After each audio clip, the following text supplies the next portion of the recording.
Before I started school, my mother taught me the words could not bruise, or draw blood, or cause fractures. She taught me the pain came from scraped elbows and knees after a push or a trip, or from a bloody nose after getting a ball in the face. She taught me that words are not weapons.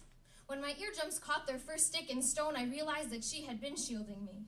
I am sure of it because I have thrown a few sticks and stones that were only made of hardened words I could not swallow.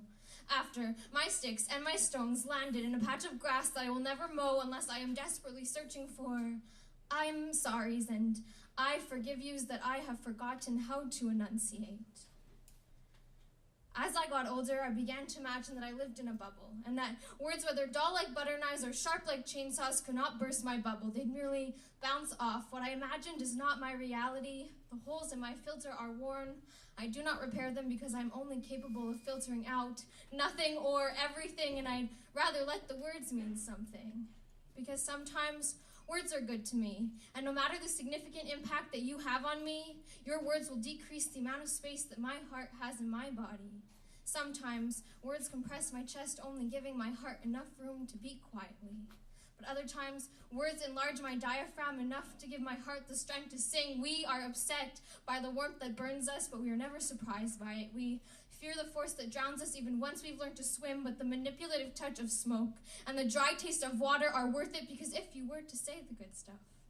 Compliments, constructive criticism, jokes, encouragement, and wisdom, I would sing your words in my head to the rhythm of your walk and of your breathing until I was sure that I would never forget you, and then I would think of what I could possibly say to you that you might remember in a daydream someday. Please, remember me for words misused and for words strung as carefully as elaborate Christmas lights. It is easy to misuse words that aren't your own. We are often echoes of people who have left an imprint on us, or of people long gone, or of versions of people long gone, or of relationships with people long gone that we wish to keep alive somewhere in this universe.